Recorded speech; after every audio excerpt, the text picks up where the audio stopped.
Salut tout le monde, c'est Sneakit pour les achats manga du mois de juillet. Et oui, la vidéo sort déjà puisque juillet, tout est sorti en 2 semaines, ce qui fait que là j'ai déjà une grosse pile à vous présenter. Alors bon, vous allez tout avoir dans une vidéo. Après tout, c'est les vacances. J'espère pour vous que vous êtes en vacances, voire même confortablement installé pour regarder cette vidéo. Parce que là, on a tout d'un coup, je me voyais mal faire 2 petites vidéos achat manga de la semaine. Donc voilà, vous aurez tout en une seule vidéo. Je vous laisse libre de la regarder en plusieurs fois si c'est trop long à votre goût. Mais si vous avez le temps, et que vous êtes par exemple à la plage en train de profiter, pourquoi ne pas la regarder d'une seule traite et de vous faire plaisir. Chacun consomme YouTube comme ça l'arrange. Voilà. Bon, on va pas traîner beaucoup, parce que comme je l'ai dit, il y a beaucoup de choses, parce qu'en plus, évidemment, de toutes les sorties de nouveautés, j'en rajoute à cause d'occasions. On va commencer par les occasions d'ailleurs. Allez, on va faire la plus grosse pile d'un coup, comme ça c'est fait. Hop. On a ici rentré 16 tomes de la saison 4 de JoJo Diamond is Unbreakable. À la base, il devait y en avoir 17, mais finalement, je n'en ai eu que 16 sur les 18. Après, c'est pas grave, le mec s'est excusé, il n'y a aucun problème là-dessus. Donc, il manque le 17 et le 9. C'est le mieux que j'ai pu trouver pour du JoJo, parce que bizarrement, il y en a qui se trouvent, mais la saison 4 apparaît pas si souvent que ça. Et apparaît à des prix raisonnables, bien sûr, parce que si pour acheter des mangas d'occasion à 7 € pièce, hors frais de port, merci, mais non merci.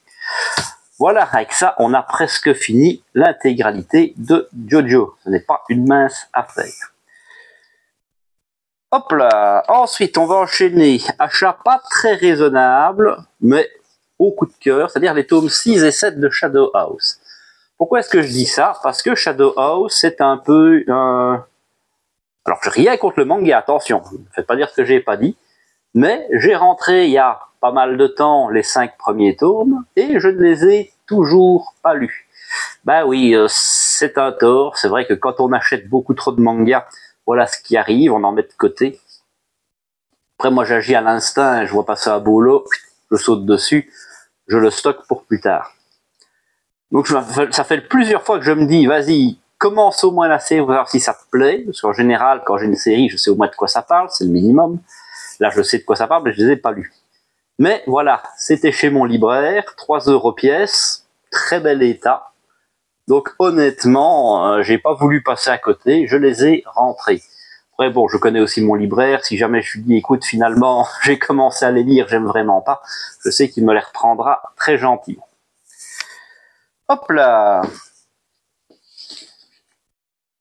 Alors, donc j'ai aussi rentré chez Soleil les tomes 1 et 3. Et oui, parce qu'il n'y avait pas le tome 2, le monsieur, de What Did You Eat Yesterday? Pourquoi? Parce que c'était le seul manga de la collection gourmet que je n'avais pas encore. Et vous savez que la bouffe est un de mes thèmes de prédilection. Je ne les ai pas encore commencés. Par contre, j'ai découvert que c'était des volumes 12, que je ne savais pas à l'origine. J'avais un peu peur, mais bon. Je me dis, vu le prix d'un tome, vu le nombre qui est censé en avoir, ou hésitation, en fait, c'est des tomes doubles. Et en plus, ceux-là, non seulement ils étaient pas chers, ils étaient à 4,50 et le gars me les a fait à 4 €. Donc franchement, je n'ai pas passé à côté. Si j'ai bien compris, c'est une sorte de yaoi mais soft, qui s'axe autour de la préparation, comme ça, de petits repas. On aura le temps, puisqu'on va avoir un mois sans sortie, c'est parfait, je vais pouvoir avancer dans ma palle, même si, évidemment, en un mois, je ne saurais pas en venir à bout. Même raison, dans la dernière vidéo, je vous avais parlé des 3 premiers tomes de Sound of Life. J'ai un peu regardé si je savais en trouver d'autres. Et la librairie près de chez moi, donc Manga Cash, vous avez toujours le lien du site en description.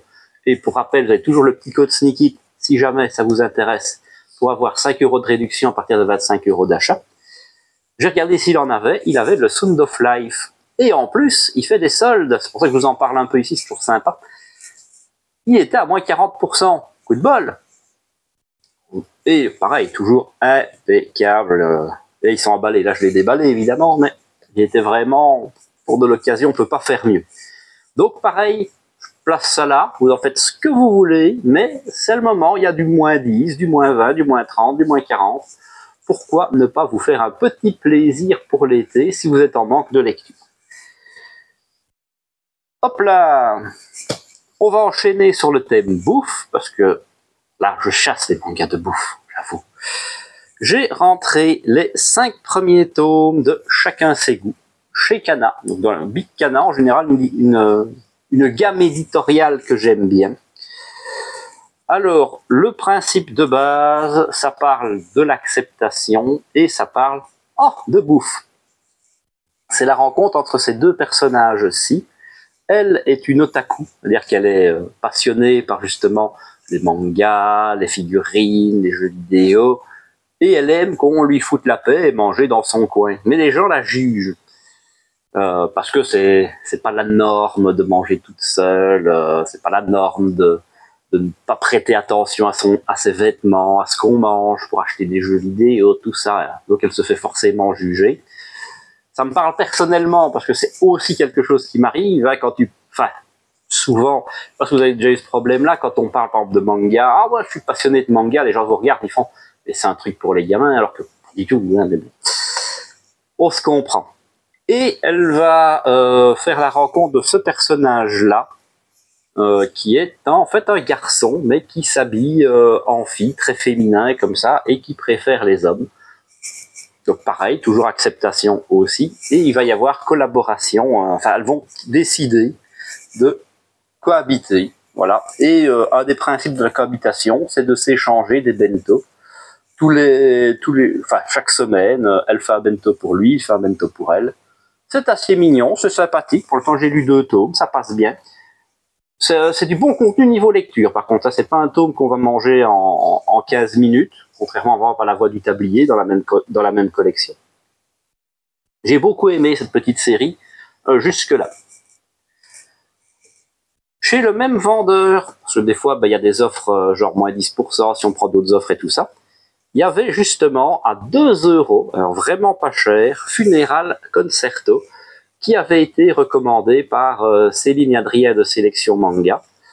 Donc à ce prix-là, et en plus en déclenchant des réductions, j'ai évidemment sauté dessus, et pareil, donc déjà 2 € pas cher, mais le tome est impeccable. Il faut dire qu'il est sorti assez récemment.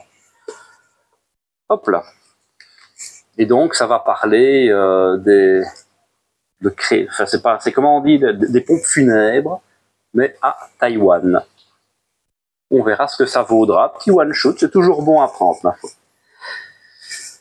Hop là. Ah oui, il y en a encore, on a bien travaillé. On a eu un peu de chance. Alors, chez Kazé, enfin Feu Kazé qui n'existe plus, manga qui n'existe plus non plus, c'est les 7 volumes de Enigma.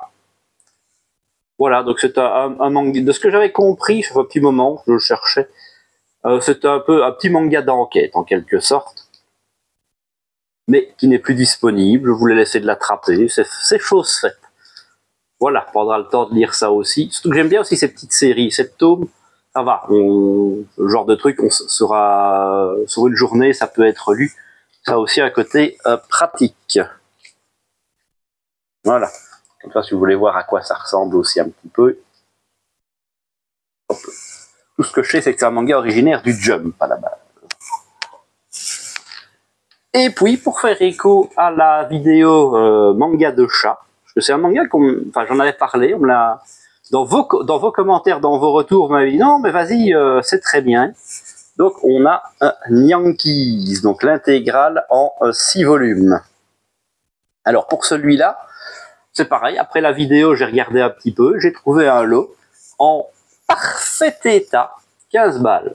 Bon, belle affaire, 15 balles pour 6 tomes, c'est moins que 3 € le tome, c'est très sympa. Le mec dit parfait état, bon, on va la tenter. Bon, évidemment, parfait état, faut le dire vite. Déjà ici, si vous regardez un petit peu, je sais pas si ça se verra, peut-être avec les reflets, vous voyez, là, ça se voit un petit peu. La couverture, on dirait qu'elle a été un peu chiffonnée. Mais alors, le pire, c'est carrément le tome 5. Là, il est tout défoncé ici, c'est dégueulasse. Alors, évidemment, le vendeur fourbe n'avait pas fait une photo de ce côté-là, donc on ne peut pas voir ça sur les photos de l'achat. Et lui me dit « Oh, c'est sûrement arrivé dans le transport. » Alors, déjà, pour que le tome 5 soit abîmé comme ça, alors qu'il était au milieu des autres, à mon avis, il faut se lever tôt. Mais ça, mon coco, c'est un dégât des eaux. Ça, il a dû le foutre, il a dû renverser son verre dessus, je ne sais pas quoi. Donc, honnêtement, si la série me plaît, celui-là, ce sera bazardé et on essaiera de le remplacer parce qu'il est quand même dans un état assez pitoyable. Comme quoi, même en essayant de faire des bonnes choses, c'est compliqué. Donc méfiez-vous toujours, hein, même quand les gens disent super état, mamami, non. D'ailleurs, on ne le dira jamais assez, mais même un manga qui sort directement de la librairie n'est pas forcément en super état. Je vais chaque semaine dans ma librairie pour prendre les mangas de nouveautés parmi la pile, et je peux vous dire que quand je vois les piles de nouveautés, je dis celui-là non, celui-là non, celui-là non. Okay, ça vous donne un peu l'idée de la maniaquerie que j'ai. Ok, on va passer à la deuxième étape, c'est-à-dire la mise à jour, la complétion, appelez ça comme vous voulez. Ça porte bien son nom, puisqu'on a chopé donc le tome 6 de Chacun ses goûts. Voilà, c'était fini en 6 tomes, donc on aurait eu tort de se priver, plus c'est toujours disponible. J'ai beaucoup aimé ce que j'ai lu jusque-là, donc aucune hésitation à terminer la série. Pareil, puisqu'on a rentré 16 tomes de JoJo, avouez que ça aurait été idiot de ne pas rentrer les autres. Donc les tomes 9 et 17 de Diamond is ou R, je ne sais même plus. Diamond is Unbreakable. Comme ça, c'est officiel, on a complété les JoJo. Je pense que c'est dans mes objectifs de l'année d'arriver enfin au bout de cette série-là. Il faut encore tout lire. On en a lu, mais pas tout. J'avais adoré Steam Ball Run, par exemple. Et puis, pareil, toujours en lien avec la vidéo précédente, on a aussi complété les Galaxy Express 999, toujours chez Kana, de Leiji Matsumoto. Parce que même si c'est Kana, que c'est une société de confiance et qu'ils préservent leur catalogue, ce qui n'est pas le cas, pratiquement le cas de personne d'ailleurs à part Kana, c'est des séries qui n'ont pas un franc succès, qui ont un certain âge, donc je ne serais pas surpris si un jour on nous annonçait qu'elles allaient disparaître. D'ailleurs, je viens de me rendre compte que celui-ci, voyez, là, c'est des tomes que j'ai rentrés directement du magasin. J'ai dû les commander, mais celui-là, on dirait qu'il y a comme un coup. Pareil, ça va pas se voir, plus c'est noir. Comme si quelqu'un avait pris ses notes dessus, là, une grosse marque de bic. On va peut-être bien essayer de le faire changer, celui-là. Ça m'embête toujours quand je les commande, évidemment, c'est toujours chiant, c'est que moi qui les prends quand c'est des nouveautés, il y en a 22, ça m'embête moins de déranger les gens. Mais c'est vrai que quand on commande quelque chose, si l'état est pas bon, c'est toujours triste. Après, je suis un peu plus tolérant dans ces cas-là. On verra. Je suis pas non plus un psychopathe à ce point. Voilà, cette partie-ci est faite. On va enchaîner le gros, le lourd, le volumineux avec les achats des nouveautés.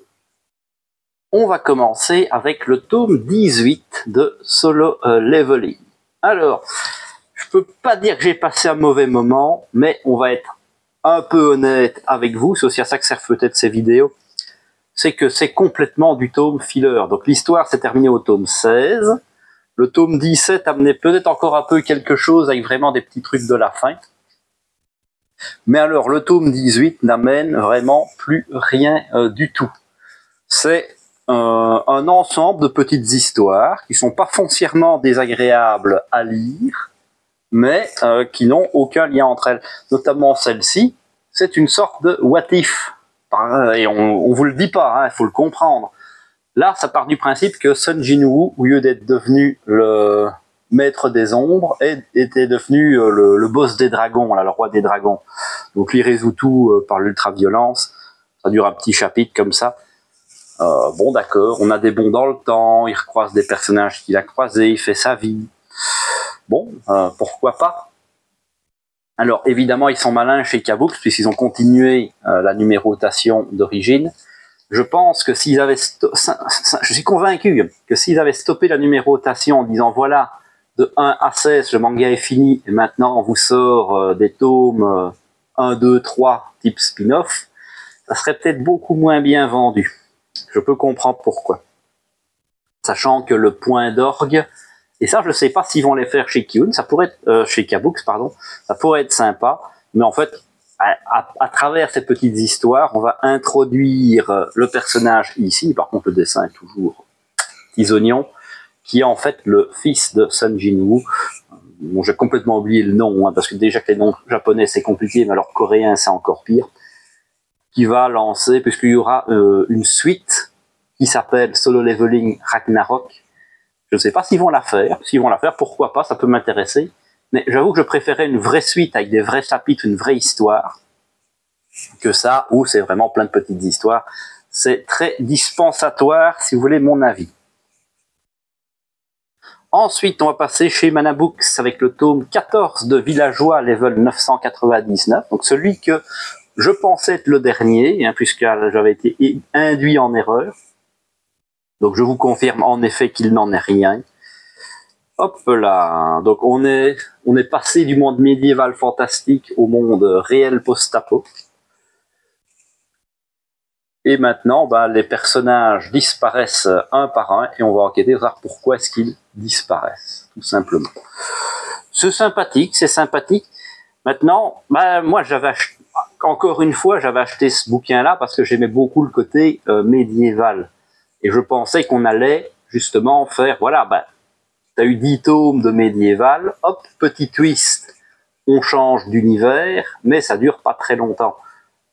C'est pareil, si on part sur 20 tomes maintenant d'univers post-apo, j'aurais un peu l'impression de m'être fait pigeonner. C'est pas le premier manga qui fait ça, malheureusement. Hop là. Alors, chez Soleil, on a le tome 12 de Witchwatch, donc petite série très agréable à lire. J'aime beaucoup le dessin, donc ce que l'auteur propose en termes de dessin. Par contre, encore une fois, ce qui m'embête, c'est qu'il y a aussi des spin-offs. Donc l'histoire avance pas en fait, hein, on passe pas un mauvais moment de lecture, mais on démarre sur un chapitre avec ces deux personnages-là qui ne sont même pas de la famille des personnages principaux, c'est juste une prof et une amie de l'héroïne qui vivent leur belle vie d'otaku, ça ne me gêne pas. Mais non seulement on a tout ce passage-là sur une rencontre IRL, okay, pourquoi pas, puis ensuite on a carrément des pages du manga dont les otaku sont fans, ce qui fait qu'on t'amène des pages d'histoire d'un manga dont tu ne connais ni le début ni la fin.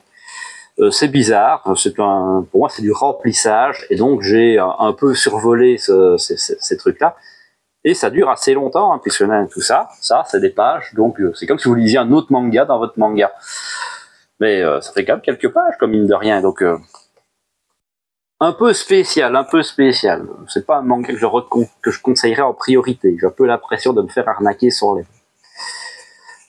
Ok, alors, chez Luna, le tome 1 de Nakabu Rintaro. Du pur Tetsuhara, comme on n'en fait plus. Donc, c'est une série en 2 tomes. On aurait dû avoir les 2 tomes en même temps, puis finalement, on les aura un par un. C'est un peu dommage, mais Luna est une petite maison d'édition, pas très connue, donc je peux comprendre que ce soit compliqué pour elle. C'est du hara, c'est du Tetsuhara, je ne me pose pas de questions, j'y vais. Et j'ai été très agréablement surpris. Alors attention, encore une fois, le manga précédent, j'ai plus le titre mais c'était en 3 volumes, il n'y a pas de fin, la fin est ouverte, un peu décevant. Il y aura peut-être le même problème avec celle-ci. Regardez-moi ces dessins toujours très, très quali. Mais l'idée ici est juste géniale, puisque on est dans un mix entre un héros badass à la Kenshiro, un banquier et un comptable. Oui, tout à fait. Son travail à lui, c'est de traquer les fraudes fiscales. Et donc, il va chez les gens qui ont emprunté du pognon à une banque pour leur faire rendre l'argent, tout simplement. L'argent que tu dois le payer. c'est badass, c'est décalé, c'est différent, c'est plutôt bien amené. J'ai passé, honnêtement, un très bon moment de lecture. Si vous aimez Tetsuhara, je ne peux que vous le conseiller. Il y a une petite ambiance un peu comme ça, années 80, qui est pas mal rendue. Ce sera en 2 volumes. Ben, pourquoi pas. Enfin, vous n'avez pas beaucoup de risques. Hein. Même moi, là, même si la fin est pourrie, ben, ça ne vous aura pas coûté trop cher non plus. Et le tome 1 était vraiment excellent. Donc, je ne peux que vous le conseiller si vous voulez voir un truc un peu différent par rapport à ce que Hara a l'habitude de faire. Chez le Lézard Noir, le tome 6 du Le Dragon sous le croissant de lune. J'avais dit qu'on avait l'impression que l'histoire s'arrêtait au tome 5. C'est vrai qu'on aurait très bien pu clôturer au tome 5, donc ce manga sur le karaté. Ici, on est reparti. Évidemment, la double page un peu gâchée. Ça, ici, le pli qui gâche ça, aussi un grand classique des mangas, malheureusement. Mais on va essayer de clôturer en beauté en refaisant apparaître un méchant encore plus méchant. Et il va falloir aller lui péter la tronche, sauf que on nous fait vite comprendre que le méchant qui rackettait le héros de base, le racket, ça va, c'est un gentil. L'autre, c'est un connard qui bute des gens. Donc on va voir comment ça va finir, puisqu'il manque un seul tome. Mais c'était plutôt sympathique à lire. Encore une fois, ça dépend de la fin.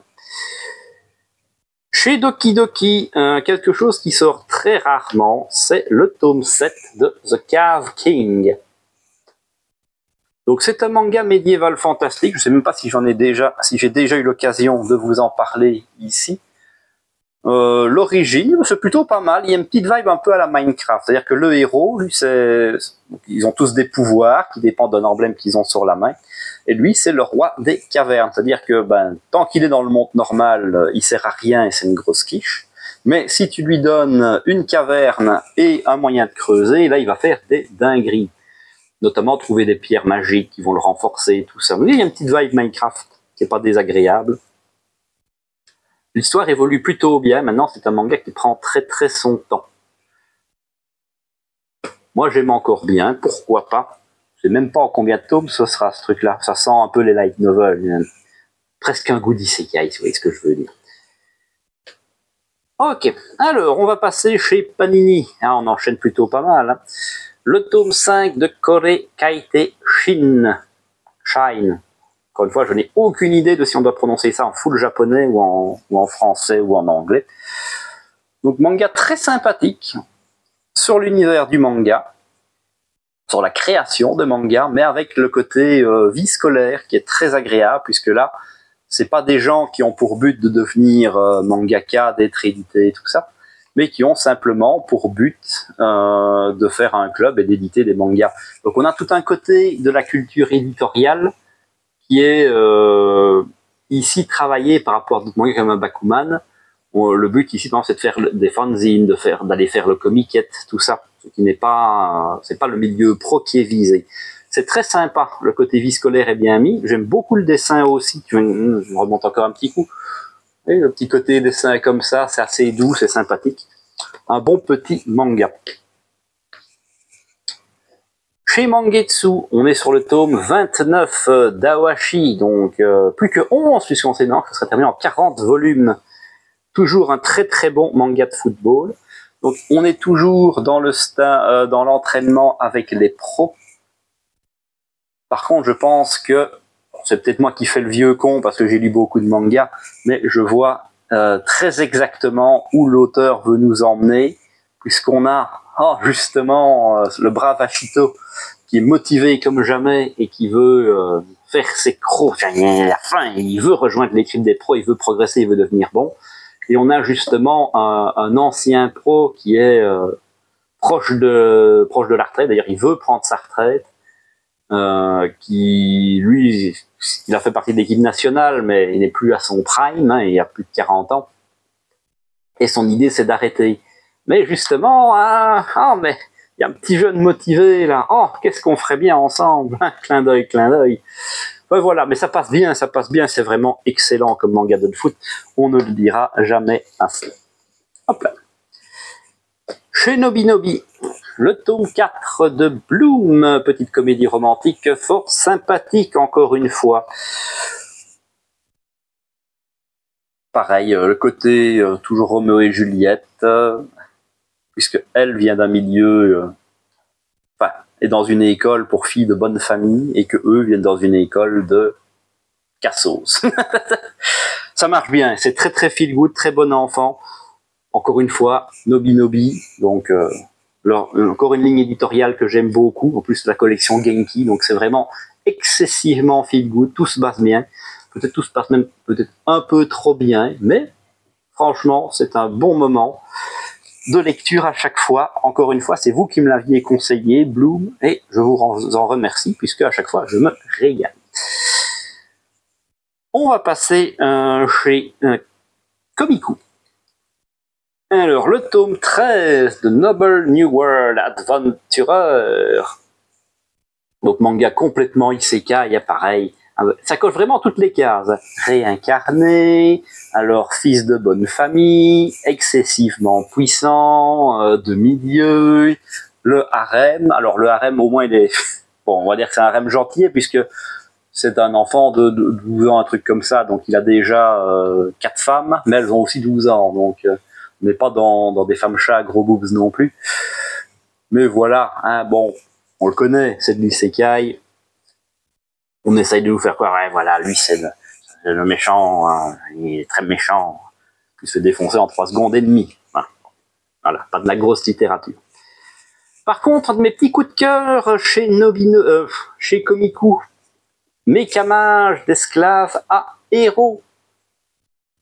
Donc un manga de méca. Alors vous allez me dire, bah oui, maintenant il y a du Gundam, on en a pas mal. Il y a une petite page couleur pour démarrer, ça démarre plutôt bien. Mais personnellement, des mangas de mecha, on n'en a pas tant que ça. Dans les animes, oui. Dans les mangas, franchement, allez, hors Gundam, allez, citez-moi 5 mangas sur le thème des mechas qui sont parus chez nous. Je pense pas que vous y arriverez. Peut-être en faisant des recherches, hein, pourquoi pas. Mais même moi, je suis pas sûr de pouvoir vous en citer 5. Donc on prend. Et celui-là est plutôt cool. Ça mêle bien le côté mecha et plutôt... pas science-fiction, alors vous me direz on parle de gros robots aussi, mais on est vraiment dans un monde un peu plus médiéval, avec des royaumes, des guerres intestines comme ça, il y a un côté très politique qui est pas mal non plus. Ça marche vraiment bien, j'adore ce manga. Si vous aimez Gundam, si vous aimez les gros robots, pourquoi ne pas vous y intéresser? En plus, ça pourrait faire du bien à une petite maison d'édition qui est Komiku. Donc, pourquoi pas y aller? Alors, on va passer chez Glénat. Alors, chez Glénat, on a le tome 18 de l'excellent Sakamoto Days. Encore une fois, un tome très axé action, puisque là, on est en plein, toujours dans le musée de l'assassinat, avec des grosses bastons en 1v1, pratiquement. Donc, chaque gars va affronter la team du méchant. Les combats sont cool, la dynamisme est bien, le dessin est bien. Bon, vous connaissez hein, Sakamoto Days, ce sera pour moi un classique dans le futur, et ça marche très bien. Et puis une petite nouveauté. Ah oui, c'est rare, c'est pas tous les jours que je sors de la nouveauté, même si bon, mais on essaye de faire attention. Mais ça, c'est un petit coup de cœur, je ne pouvais pas le laisser passer, c'est Ruri Dragon.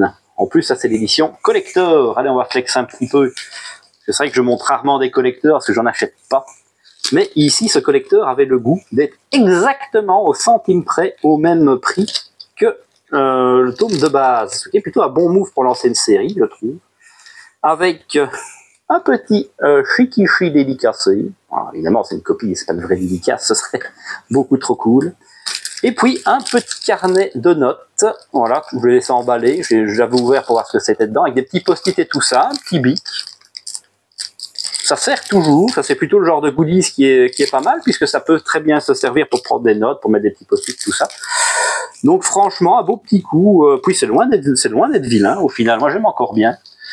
Et ça coûte pas 1 centime de plus. Et si je ne dis pas de bêtises, alors c'est pas réversible, mais normalement, la couverture est aussi une couverture alternative. Et pour la blague, on a un seau bleu maintenant. Donc terminé, oui, Glénat avait dit qu'ils arrêtaient la nomenclature rose pour les filles, vert pour les garçons, tout ça. Ben voilà, on a un joli bleu qui, ma foi, donne pas mal du tout. Bon, évidemment, vous me dites, mais qu'est-ce qu'il raconte, ce con, il parle même pas du manga. C'est vrai. Alors, Rory Dragon, sur le principe, c'est un petit manga mignon, étrange de vie. Ça raconte l'histoire d'une jeune fille qui se réveille un jour avec des cornes. Boum! Évidemment, comme on est très dans une société japonaise, bon, on se pose pas de questions et elle va à l'école normalement. Et puis elle éternue et swoosh, en éternuant, elle crache du feu. Voilà. Évidemment, sa mère lui apprend que son papa est un dragon et qu'elle est donc elle-même mi-humaine, mi-dragon. Donc c'est pas mal, c'est humour, comédie, vie scolaire.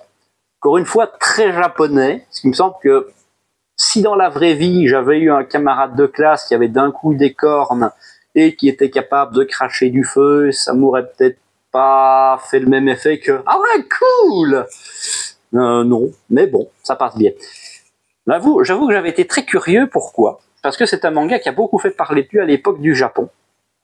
Donc quand le tome 1 était sorti, il avait eu des très bonnes ventes et tout ça. Puis l'auteur est tombé salement malade, ça arrive à tout le monde, et le manga est parti en pause. Et en général, les Japonais étant ce qu'ils sont, ils oublient vite. Déjà que le nombre de mangas qui se cassent la gueule, c'est assez impressionnant, surtout avec la concurrence énorme qui existe au Japon. On aurait pu croire que ce coup du sort de l'auteur allait condamner sa série immédiatement à la reléguer aux oubliettes à tout jamais. Ben, il n'en est rien. Quand il est revenu et qu'il a continué à publier ses chapitres, le manga s'est encore une fois excessivement bien vendu. Alors aujourd'hui, pour l'histoire, il n'est plus dans le Jump, il est dans le Jump Plus, pour que l'auteur puisse se reposer, puisque le format n'est plus toutes les hebdomadaires, mais mensuel. Mais ça marche toujours bien et c'est toujours très bien accueilli.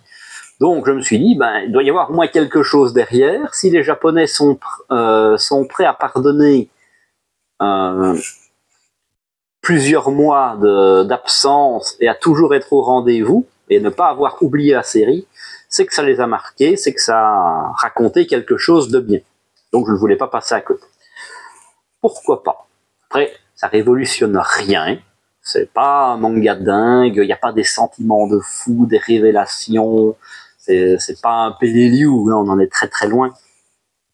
Mais ça se lit, ma foi, fort bien. Hop là. Alors, on va passer chez Crunchyroll avec le tome 10 de Mariage Toxine. Je me demande si mon libraire fourbe ne m'aurait pas refilé l'édition collector, puisque j'ai eu avec un petit recueil d'illustrations. Voilà, c'est pas mal, c'est plutôt joli, hein, c'est pas un goodies déplaisant. Voilà, donc je sais même pas si c'est le collector à cause de ça, ou si c'est une version de base où ils ont juste décidé de mettre un petit cadeau avec. En attendant, c'est plutôt une série cool, ça marche bien.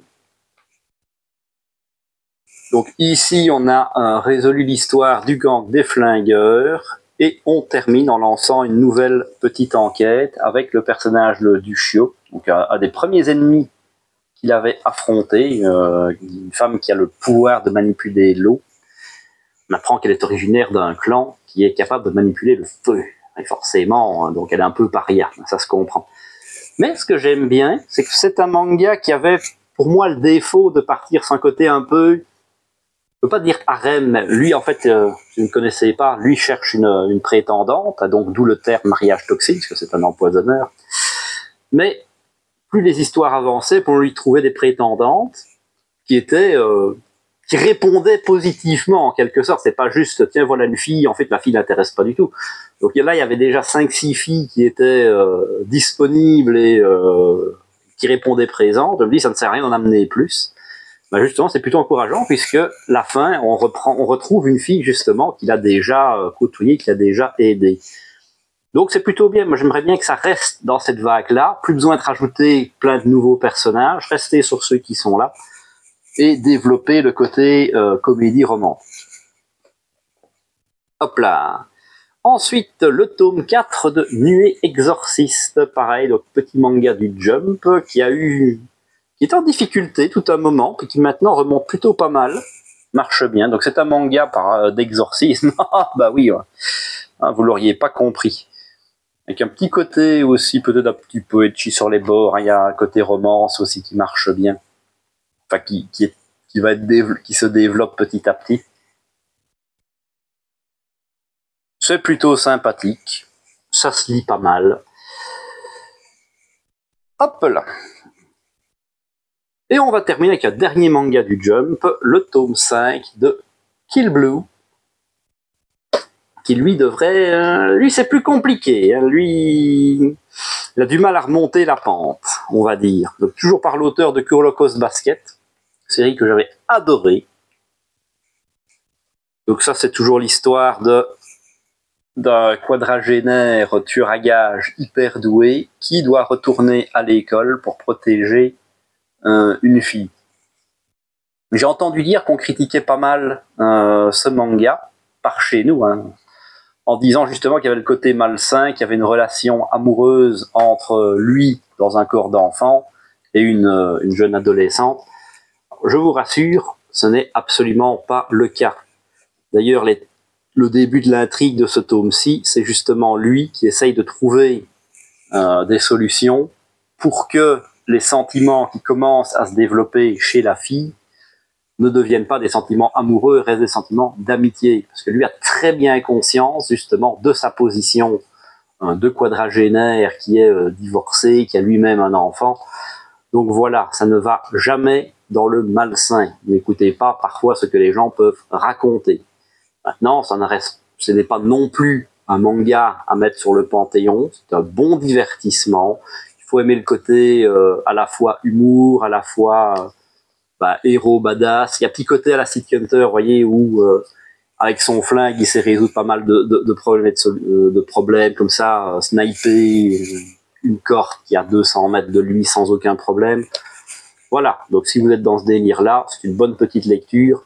Et comme je vous dis, au vu de sa popularité dans le Jump et tout ça, ça ira pas. Alors je pense qu'il y a déjà au moins 10 tomes au Japon, mais ce sera pas très long. Ce sera pas très long, ça fera pas 20 tomes, je vous le garantis, 100%. Ensuite, on va passer chez Ototo, pour une fois qu'on a un peu de tomes qui sortent chez eux, et encore, parce que tout n'est pas là, hein. Ils vont encore trouver le moyen d'en reporter. Donc, on a le tome 14 de Reincarnated as a Sword. Un gars plutôt cool, que j'avais snobé à l'origine. Donc, le héros, donc c'est un bon vieux isekai, sauf que le héros ici est une épée. Et le personnage principal, c'est elle, c'est une femme chat. Le dessin est plutôt cool, l'action est bonne. L'animé est très sympa aussi. D'ailleurs, le manga maintenant a dépassé l'animé, si jamais vous posez la question. C'est plutôt sympathique, et comme c'est une série qui se vend, c'est une des rares chez Ototo qui a un rythme correct. Contrairement au tome 8 de La Petite Faiseuse de Livres, saison 2. Alors que c'est un excellent manga. C'est aussi un isekai, donc saison 2, c'est-à-dire qu'il y a la première saison c'est 8 volumes, là on est à 8 volumes, mais celle-là va continuer. C'est l'histoire d'une fille de notre monde à nous, qui meurt lors d'un tremblement de terre ensevelie sous les bouquins. Quelle belle mort. Moi j'aimerais bien mourir comme ça aussi. Elle se réincarne dans un monde médiéval avec un petit côté fantastique, mais très très léger, hein, dire que les gens balancent pas des boules de feu au coin de la rue, mais comme son rêve c'est les livres et que les mondes médiévaux, les livres on sait pas trop ce que c'est problématique. En plus elle est gravement malade, ce qui fait qu'elle a trop de magie en elle, ce qui fait qu'elle n'arrive, et ça pourrait la tuer. Donc elle a une enfance quand même compliquée, hein. C'est un côté un peu touchant, hein, on va pas se le cacher. Mais voilà, le dessin est plutôt cool, et ce tome est très sympa, puisque j'avais vu l'animé, c'est comme ça que j'ai connu ce manga-là, et c'est le premier tome qui dépasse ce que l'animé apportait. Enfin. Donc voilà, là je viens enfin de découvrir du nouveau en manga, ça m'a fait très plaisir.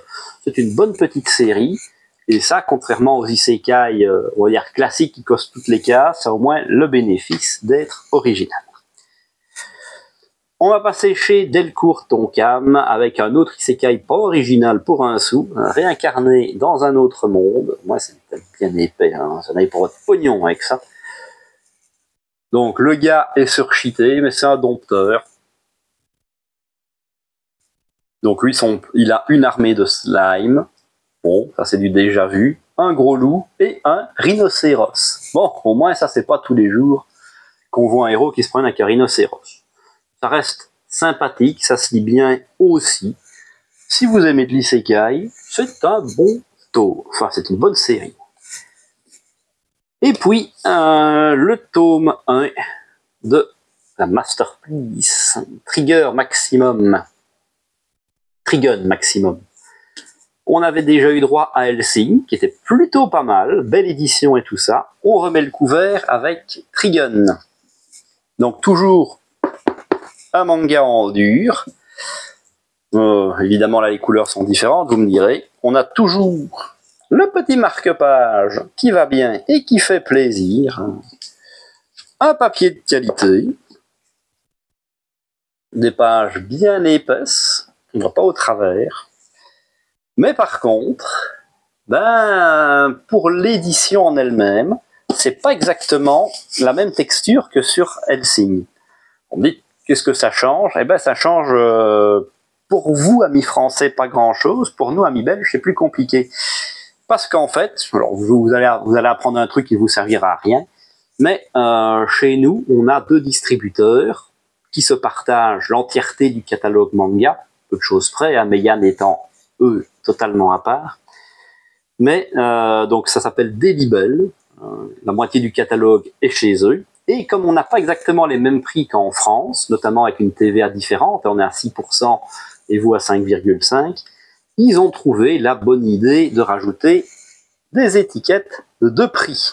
Alors qu'en plus, l'étiquette de code barre peut s'enlever sur ces éditions-là. Pourquoi est-ce que je vous dis ça? Déjà, parce qu'il faudra que moi je passe mon temps à enlever toutes ces étiquettes-là, que c'est pas toujours facile. Mais, à ce moment-là, pourquoi j'enlève pas celle-là? Parce que si je l'enlève, le cuir de la couverture part avec. Joie. Et oui, il y a déjà eu ce problème-là avec la dernière sortie de Tsutomu-nie. Vous savez, ils ont eu 2 éditions. Vous aviez l'édition normale et l'édition collector, qui avait une jaquette comme ça en cuir brun. Pareil, c'est du faux cuir évidemment, mais ça partait. Et là, même problème. Si j'essaye d'enlever l'étiquette, je vais complètement niquer la couverture du manga. Alors, vous me direz, c'est la faute de ces abrutis de Delibel. C'est vrai, qu'ils pourraient aussi faire un effort ou alors mettre des étiquettes qui sont moins collantes, moins agressives. Mais c'est aussi, et surtout, je suis désolé, la faute de Delcourt Tonkam, qui a fait une couverture de moins bonne qualité. Et je compare juste avec ce qu'ils font. Hein. Je compare juste avec Trigun, avec Hellsing. Là, j'ai eu la même étiquette, pas de problème, parce que la texture n'est pas la même. Il y a un côté un peu plus, comment on dit, un peu plus cuir de crocodile, vous voyez, un peu plus écailleux, alors que celui-là, c'est plutôt un cuir style ancien roman. Alors, je ne sais pas si c'est un changement, mais bon, voilà. Ah, comment perdre 5 minutes de temps? Sinon, en elle-même, Hellsing, qu'est-ce que ça raconte? On va y arriver.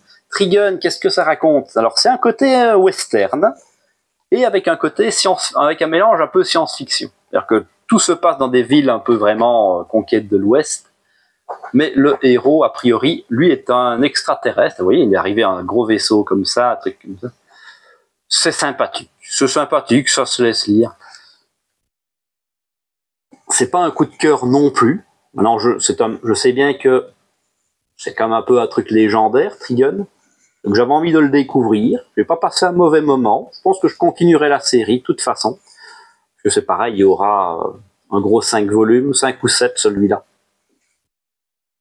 En plus, j'ai eu un peu de mal à rentrer dedans, à dire, c'est peut-être ça. Maintenant, ici, celui-là, c'est Trigun Maximum. Normalement, si je ne dis pas de bêtises encore une fois, vous me corrigerez en commentaire, mais il y a d'abord Trigun tout court qui est le spin-off à ça. moi je ne le connais ni l'un ni l'autre, donc ça aurait peut-être été intelligent de ressortir peut-être le spin-off Trigun. Je ne sais pas si ça aurait facilité la compréhension de ce titre-ci. Hop là. On va passer chez Vega. Alors, bon, celui-là, ça va être rapide. Hein. On a toujours le Mobile Suit Gundam Unicorn. Manga que j'achète parce que c'est des gros volumes et que quand il y en aura beaucoup, ça va faire mal, mais que je ne lis pas parce que c'est le problème, c'est des mangas qui spoilent. Et moi, pour l'instant, je me régale avec Gundam Origin et j'ai pas envie d'être spoilé. J'ai déjà suffisamment été spoilé par le tome 1 de ça. Et c'est le problème, parce qu'ils ont encore sorti un nouveau manga, Char contre-attaque ou un truc comme ça. Oui, ça me donne envie. Oui, j'ai envie de soutenir. Je suis content d'avoir du Gundam. Mais merde, quoi. Vous me sortez des mangas que je peux pas lire, sinon je me fais spoil.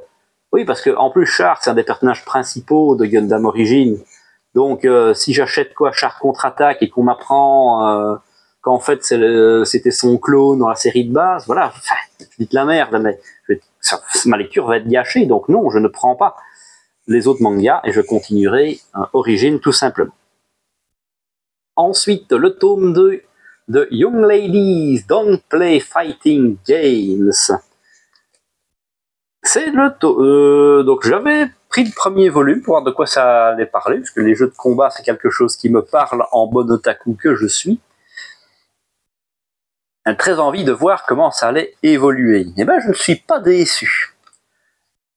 Puisqu'ici, bon, les deux protagonistes principales vont trouver d'autres adeptes en la personne de ces deux filles-ci qui sont membres du comité de discipline et vont fonder un club secret d'amateurs de jeux de baston. Ça marche bien, ça marche vraiment très bien, c'est très chouette. Et en plus, alors, le défaut, c'est qu'on ne va jamais citer des vrais jeux. L'auteur l'a dit, c'est parce qu'ils n'ont pas les droits, ça se comprend. Même si on aurait voulu, évidemment, qu'on nous parle d'un bon vieux Street Fighter. Mais on va utiliser les vrais termes. C'est-à-dire toute la terminologie propre au jeu de baston. Normalement, vous l'avez vu vite fait. Voilà. Ici, tu as les frames. Le frame d'invincibilité, par exemple. Le moment où vous ne pouvez pas vous faire shotter. L'attaque aérienne. Tout ça va être expliqué si vous ne maîtrisez pas ce vocabulaire-là. Et donc, on est sur un manga qui, au final, est très technique dans ce qu'il amène. C'est une vision fort intéressante. Si vous n'y connaissez rien, vous allez apprendre des choses. Si vous maîtrisez déjà tous ces termes-là, vous allez les retrouver avec plaisir. C'est toujours bien quand on parle d'un sujet qu'on maîtrise, c'est toujours chouette d'en profiter. Ça marche plutôt pas mal. Et en plus, on termine le tome 2 en annonçant ce qu'on attend dans ce genre d'histoire, c'est-à-dire un tournoi officiel. Très très chouette, franchement, une belle petite découverte. Je suis très content d'avoir pris cette série-là. Hop là. Alors, chez Meian, le tome 7 de Welcome to Japan, elfe de mes rêves. Manga très sympa, donc avec un personnage de notre monde et une elfe d'un monde onirique qui change de monde à chaque fois qu'ils s'endorment.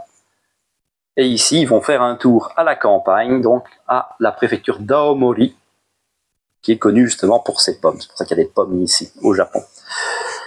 C'est sympathique aussi, c'est une belle petite histoire.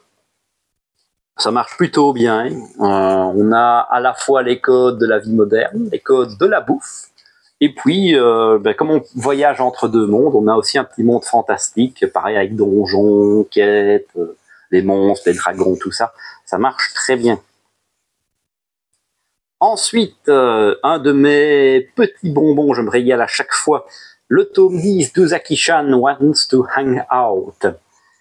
C'est une série qui se vend difficilement chez Meian. Je comprends pas pourquoi, parce que moi j'ai adoré. C'est vraiment tout ce que j'aime.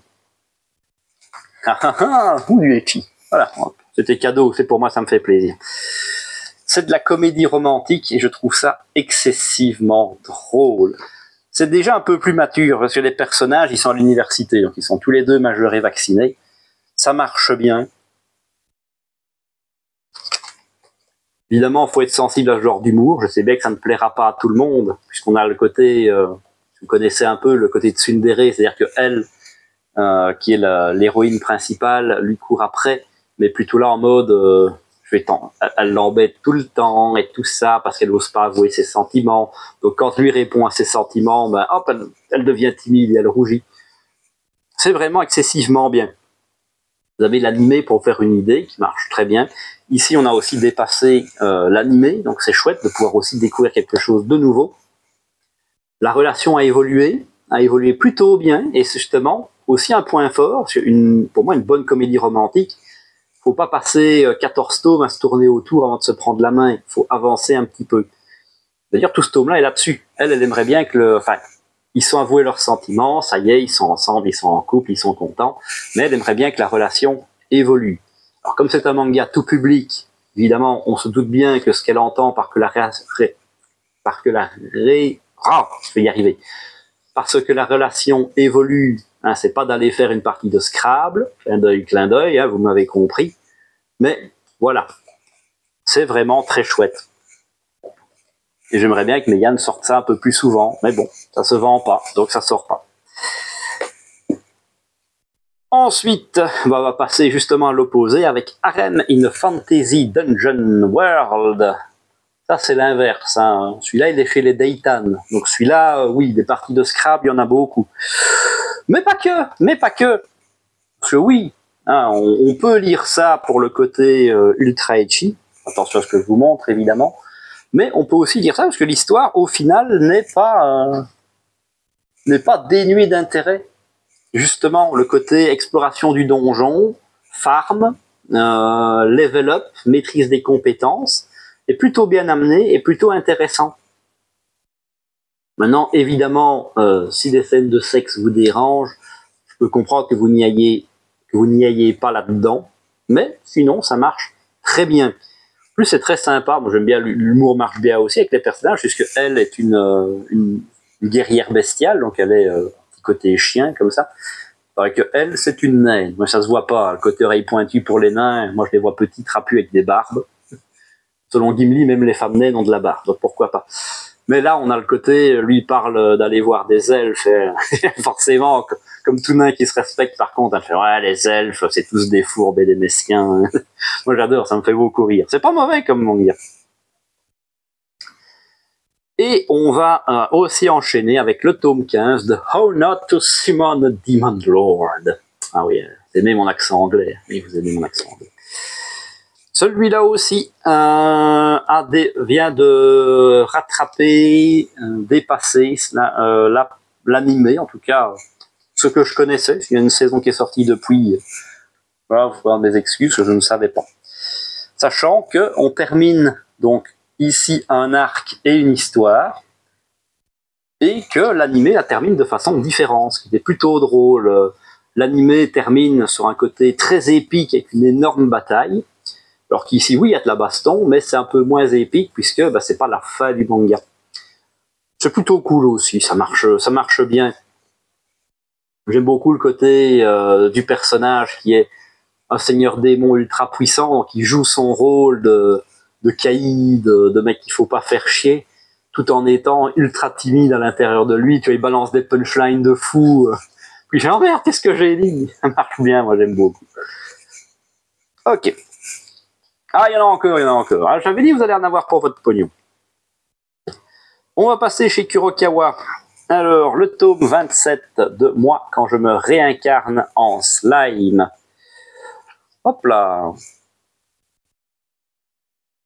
Pareil. Il y a beaucoup d'isekai qui sont sortis, mais ça marche bien, et puis moi j'aime ça. Hop là. Et ici, bon, ça évolue toujours, mais là, on a peut-être le méchant final qui est en place. On sait qu'il est. Limul l'a capté aussi. Donc c'est intéressant, ça marche bien. Après voilà, je vais pas vous refaire l'histoire à chaque fois. Ça c'est du connu, on va essayer de gagner un peu de temps. Le tome 9 de Partner 2.0, donc c'est de la relation de Sex Friends.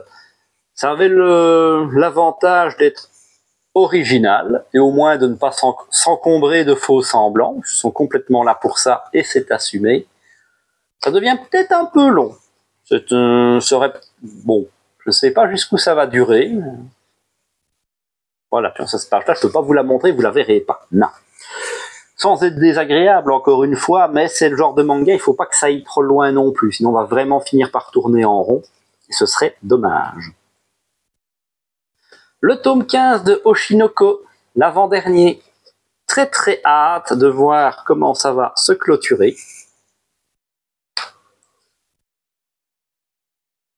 Et j'espère qu'on va avoir une fin assez intéressante. Donc voilà, j'en dis pas trop, puisqu'il y a vraiment ce côté... alors, au début, c'est tout bon enfant, ça part vraiment sur le monde des idoles, tout ça. Puis ça part vraiment sur un côté thriller, en fait, puisqu'on parle quand même de salopards, de meurtres, tout ça, d'enquêtes criminelles. J'espère avoir une fin correcte, en tout cas qui me plaît, moi. J'aime les happy end, les fins où tout le monde est heureux, ils vécurent heureux et beaucoup d'enfants. J'ai peur d'être déçu. Voilà, vous aurez mon avis final quand le dernier tome sera entre mes mains. Alors, on est toujours chez Kurokawa. On va terminer avec le tome 13 de Goblin Slayer, Year 1. Donc le spin-off de Goblin Slayer, qui rend donc ses débuts en tant que crève-gobelin. C'est sympa, et ça se laisse plutôt bien lire aussi. C'est de la bonne dark fantasy, avec des gens qui se font découper, des gens qui meurent.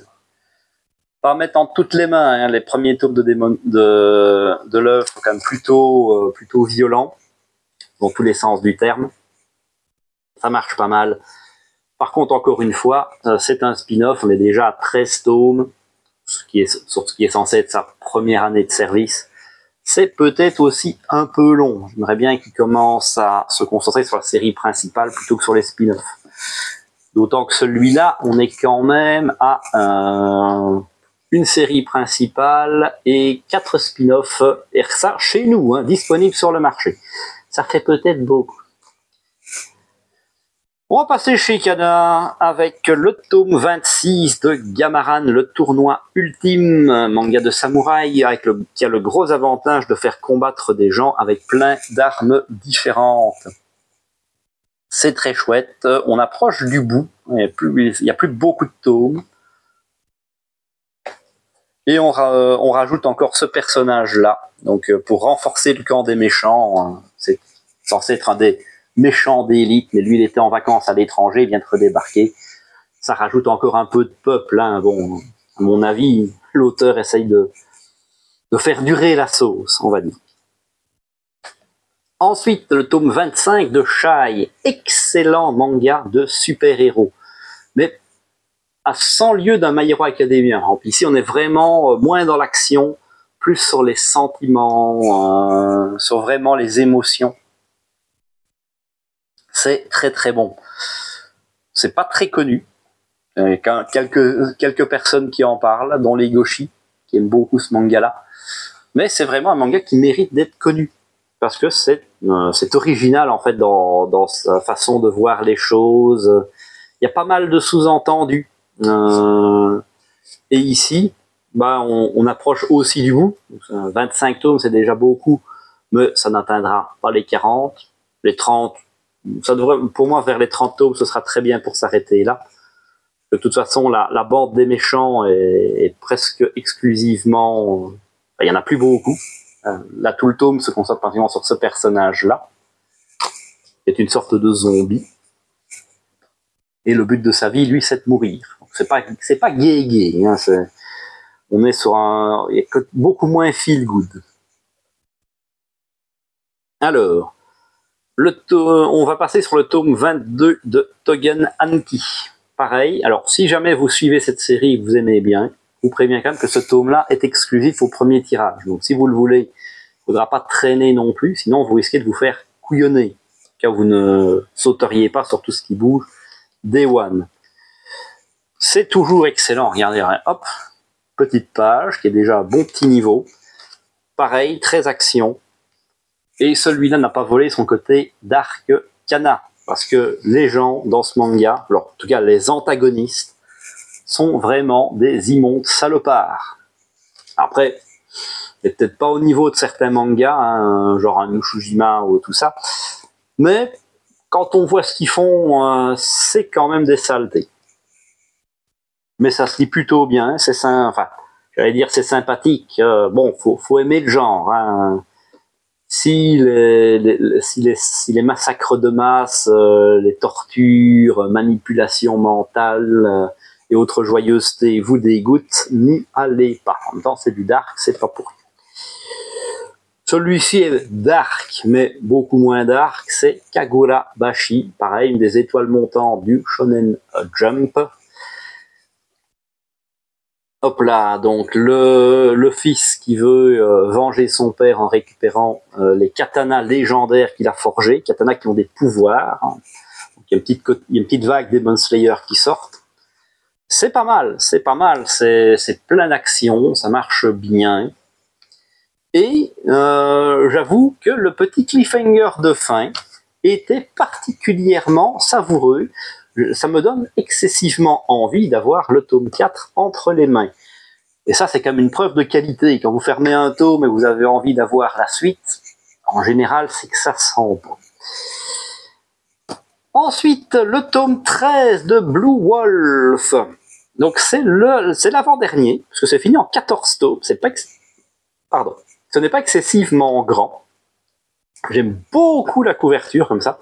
Donc c'est un manga sur le Shinsengumi, mais pour être plus exact, c'est plutôt sur la création Shinsengumi.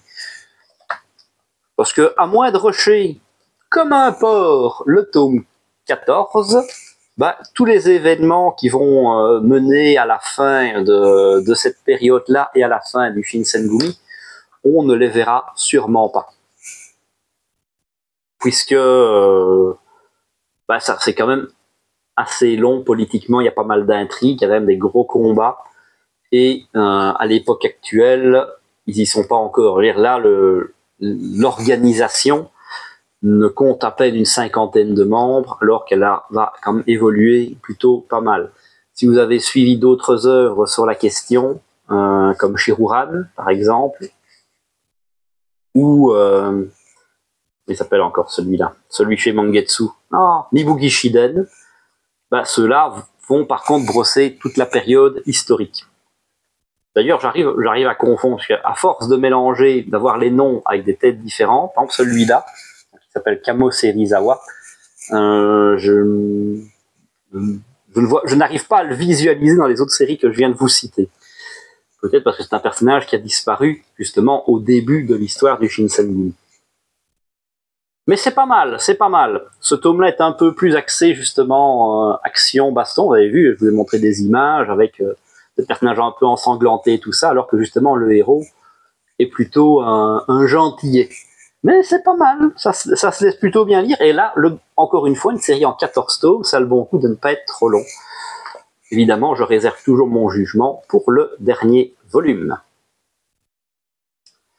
Et on va terminer chez Kana avec le volume 22 de Undead Unluck. Pareil, manga que j'aime beaucoup. Je trouve que l'auteur a réussi à créer un univers cohérent malgré des premiers tomes compliqués. Faut être honnête, hein, faut dire les choses comme elles sont. Mais voilà, il a mis des choses en place. La notion de pouvoir est ma foi super originale. J'ai jamais vu ça dans des mangas. Dieu sait que j'en ai lu. Donc pareil, on est sur la fin du manga.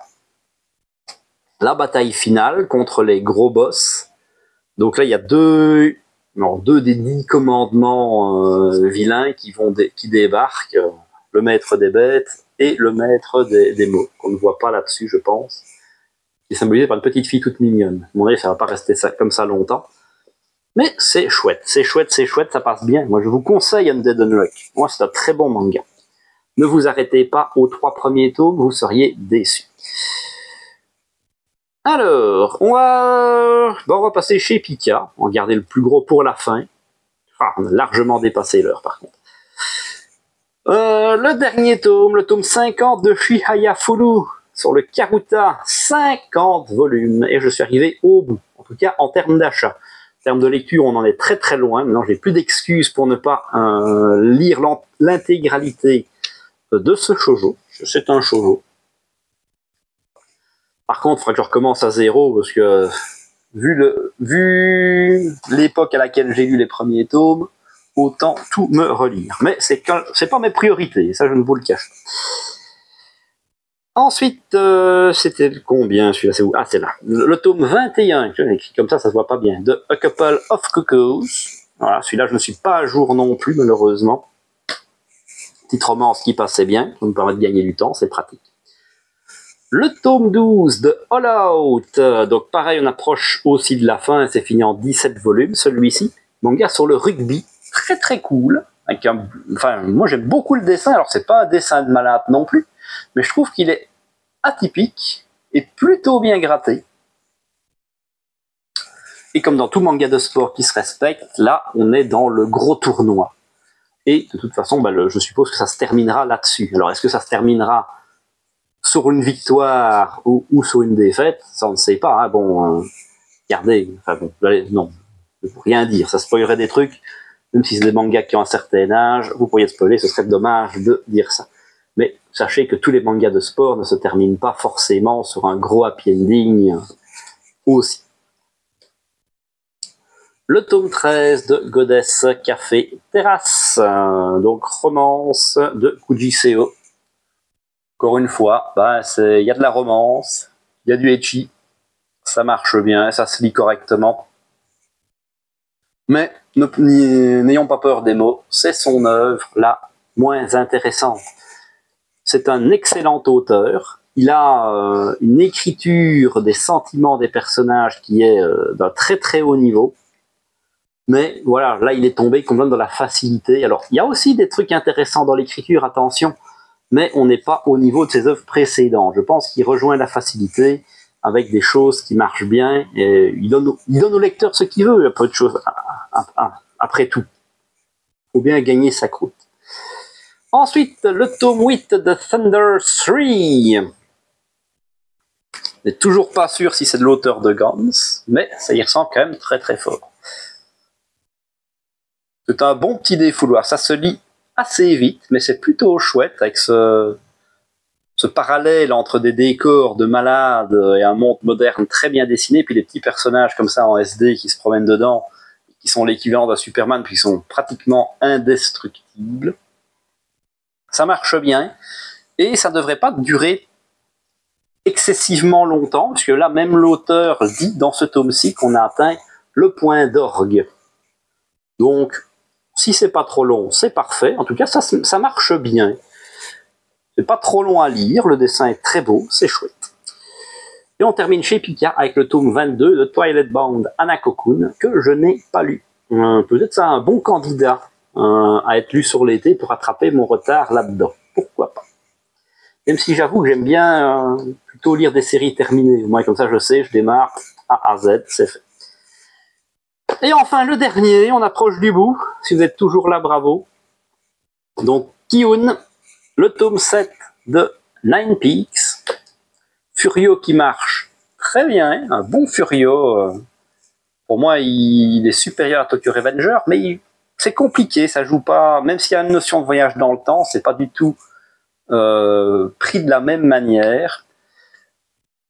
Par contre, là où je m'inquiète un petit peu, c'est que quand on utilise la notion de voyage dans le temps, on a toujours ce côté un peu effet papillon, où le héros est conscient qu'il est dans le passé, donc il essaye peut-être de faire attention à ce qu'il fait pour ne pas bouleverser le présent ou le futur.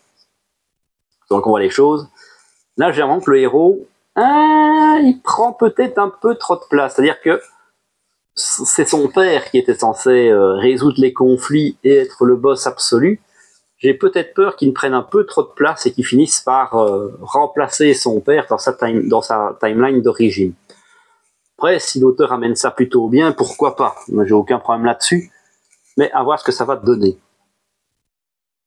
Ensuite, le tome 3 de Dog's Red, manga sur le hockey sur glace. On est toujours dans les phases d'entraînement à Hokkaido. J'adore. Enfin, déjà, je suis plutôt friand de manga de sport, surtout si c'est des sports que je ne connais pas. Là, ça coche toutes les cases.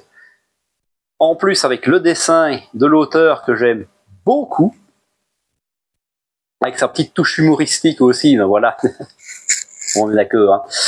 Qui passe bien, même si des fois, comme dans Golden Kamuy, ça lui arrive d'aller un tout petit chouï trop loin, hein. On m'a déjà fait la remarque quand j'avais encensé Golden Kamuy. C'est vrai, des fois ça dépasse un petit peu, mais là ça va, c'est raisonnable. Je trouve c'est vraiment cette série superbe. Si vous aimez les mangas de sport, honnêtement, foncez dessus, c'est excellent. Alors, le tome 6, le palais des assassins, dans la même dans la même situation, on va dire temporelle que les carnets de l'apothicaire, mais d'un point de vue assez différent. Puisqu'ici, on suit une jeune fille qui a toutes des compétences d'assassinat, de baston, mais qui veut simplement, à la base, se faire des amis et protéger l'empereur. C'est pas mal, c'est vraiment très bon aussi, vous auriez tort de passer à côté. Je sais bien que c'est encore une fois, c'est un manga qui a été fort boudé, parce qu'on a fait, ouais, c'est comme les carnets de l'apothicaire, mais pas que. Mais oui, mais attends, c'est pas parce que les deux se passent à la cité interdite que ça doit être la même vibe de manga. D'ailleurs, ce serait quand même triste que tous les mangas soient dans le même archétype. C'est comme si on me disait, oui, mais ça se passe en Chine, oui, mais c'est pas Kingdom. Oui, bravo. Ça peut pas être ça n'est pas Kingdom qui veut non plus, faut pas exagérer. Mais c'est pas mal du tout. Et on termine là parce qu'elle va rentrer au service d'un petit prince héritier potentiel et concurrent potentiel de l'empereur, justement. Le tome 2 de la saison 2 de Hubble Blade. Manga qu'on n'a plus vu depuis très longtemps, mais qui passe bien. C'est une sorte de Berserk du pauvre, pour dire bien. Après, si Berserk vaut à 19 sur 20, ça n'empêche pas que celui-là doit valoir un bon 15-16. Bon, c'est peut-être général, un bon 15. Donc, faut pas penser que c'est un mauvais manga, mais évidemment, paradoxalement, je viens de lire les deux tomes de la réédition de Berserk en édition prestigieuse. Oui, celui-là fait un peu pâle figure à côté, mais ça reste plutôt pas mal. Maintenant, c'est une suite, il faut avoir lu d'abord Hubble Blade, même si ça pourrait se lire sans en vrai, hein, mais bon, ça reste sympathique. Le tome 27 de Jujutsu Kaisen. Alors, on approche du bout, et je suis fort content, parce que plus ça évolue, moins c'est intéressant, en fait. Le manga était très bien au début, ça je ne le dirai, on ne peut pas dire le contraire. Je sais aussi que l'auteur Gege Akutami a subi les pressions, justement, du Shonen Jump pour que l'histoire évolue dans cette direction-là. Ce n'est pas la direction que l'auteur voulait. Je pense que ça se ressent. Pour moi, ça se ressent. On l'a peut-être forcé à faire des choses qu'il ne voulait pas, ce qui fait que pour de la baston, c'est assez verbeux. Et le problème, c'est que là, on a dans ce tome-là 2 combats majeurs, et on passe la plupart du tome, des combats, à t'expliquer les pouvoirs des gens, à faire des trucs. C'est lourd, c'est pas intéressant. Quand on est sur de la baston, on est dans de l'action. Faut pas stopper ça en faisant des scènes où on va discuter pendant 20 minutes. C'est un peu lourd. Par exemple, ce gars-là, tu as son pouvoir, il s'axe sur l'humour. Donc en fait, il joue du manzai avec son adversaire, c'est bizarre. Ouais, bon. Voilà, on va aller au bout. C'est quand même con d'acheter 27 tomes pour dire après. Mais clairement, c'est pas une série qui restera dans les annales. Et si un jour je dois épurer ma collection par manque de place, c'est pas une série que je garderai. Je vous le dis en toute honnêteté et en toute transparence. Le tome 9 de Kindergarten Wars. Celui-ci était excellent. Mais excellent. Il est sur... alors c'est pas celui-là. Il va se concentrer sur l'origine story de ce personnage-ci. Donc il s'appelle Luc. Hein, c'est un ancien flic qui a été, lui, condamné pour avoir tué ses collègues. C'est pour ça qu'il est dans cette maternelle particulière. Et donc, on va mettre une pause dans l'histoire et dans l'action pour se concentrer sur lui et raconter son histoire. C'était vraiment bien fait. C'est touchant, il se passe des dingueries, c'est excellent. Ça fait monter le niveau du manga, en fait, parce que le manga, on est vraiment sur ce côté humour, bourrin, mais il n'y avait pas ce côté un peu sentimentaliste qu'on peut retrouver dans d'autres mangas. Dan Dadan fait ça très bien aussi, justement. Pour moi, c'est le signe d'un grand manga. Quand l'auteur te montre que, ok, je sais te divertir, je sais te faire rire, maintenant je vais te faire pleurer. Bon, on va pas aller jusque-là, j'ai pas non plus pleuré, faut pas déconner. Mais c'était vraiment un excellent tome. Je suis resté sur le cul. Franchement, Kindergarten Wars, je conseille. Et on termine, promis, c'est le dernier, après vous êtes tranquille, de Frieren, le tome 14. Hop là. Un tome qui va se concentrer donc sur des assassins qui veulent se faire des elfes. Et donc il y a le boss des mages, qui est aussi une elfe, qu'on a déjà vu. Et on a évidemment Frieren, qui est un elfe. Donc c'est tous ces personnages-là qui vont essayer de venir la buter.